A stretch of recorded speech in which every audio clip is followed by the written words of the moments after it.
మార్కాపురం జిల్లా కొనకనమిట్ల మండలంలోని చిన్నారికట్ల సిద్ధవరం నాగరాజుకుంట గ్రామంలో మార్కాపురం శాసనసభ్యులు కందుల నారాయణ రెడ్డి పర్యటించి పార్టీ నాయకులు కార్యకర్తలతో సమావేశం నిర్వహించారు. ఈ సందర్భంగా చిన్నారికట్ల గ్రామంలో జరిగిన సమావేశంలో ఎమ్మెల్యే మాట్లాడారు. ఈ గ్రామం తనకు ఎప్పుడు మెజారిటీ ఇవ్వకపోయినా ప్రజా సమస్యల పరిష్కారానికి ఎప్పుడు ముందుంటామన్నారు.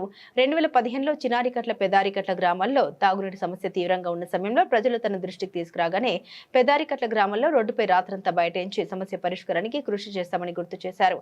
అప్పటి కనిగిరి ఎమ్మెల్యేలతో చర్చించి సమస్యను అధిష్టానం దృష్టికి తీసుకెళ్లగా ప్రస్తుతం చిన్నారికట్ల పెదారికట్ల గ్రామాల తాగునీటి అవసరాల కోసం 55 కోట్ల వ్యయంతో పైప్లైన్ నిర్మాణ పనులు చేపడుతున్నామని తెలిపారు. గత ప్రభుత్వంలో స్థానిక నాయకులు ప్రజల సమస్యల్ని పట్టించుకున్నారా అంటూ ప్రజలను ప్రశ్నించిన ఎమ్మెల్యే ప్రస్తుతం ప్రభుత్వం చేపడుతున్న అభివృద్ధి కార్యక్రమాలను కార్యకర్తలు ప్రజల్లోకి విస్తృతంగా తీసుకెళ్లి ప్రచారం చేయాలని పిలుపునిచ్చారు. అనంతరం నాగరాజుకుంట గ్రామంలో జరిగిన హనుమాన్ జయంతి ఉత్సవాల్లో పాల్గొని శ్రీ ఆంజనేయ స్వామి దేవాలయంలో ప్రత్యేక పూజ నిర్వహించారు. ఈ కార్యక్రమంలో కొనకనమిట్ల మండల తెలుగుదేశం పార్టీ నాయకులు కార్యకర్తలు గ్రామస్తులు పాల్గొన్నారు. మీ గ్రామస్తులందరికీ విజ్ఞప్తి చేస్తా ఉన్నా, మీ ఊరు పెద్ద ఊరు, మీ ఊర్లో చదువుకున్న విద్యావేత్తలు ఉన్నారు, చదువుకుంటున్నటువంటి యువత ఉంది, ఉద్యోగాలు చేస్తున్నటువంటి వాళ్ళు ఉన్నారు, పోతే మంచి చెడు ఆలోచన చేసే కెపాసిటీ ఉన్నటువంటి యువత ఉంది.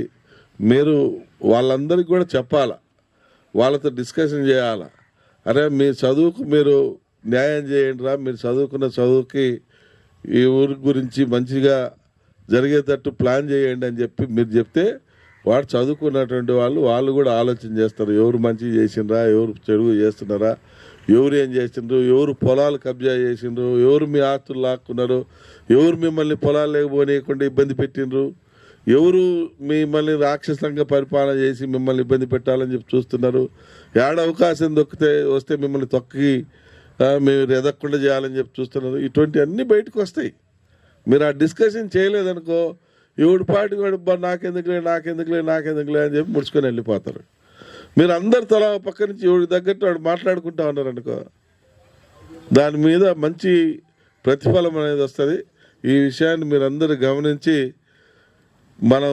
మన ప్రభుత్వం చేస్తున్నటువంటి మంచి కార్యక్రమాలను ప్రజల్లోకి తీసుకొని పోయి దాని ద్వారా మరింత ప్రజలకు లబ్ధి చేకూరే విధంగా చేసే బాధ్యతను తీసుకోమని కార్యకర్తలుగా నాయకులుగా మిమ్మల్ని అందరినీ మనసారా కోరుకుంటూ సెలవు తీసుకుంటా ఉన్నా.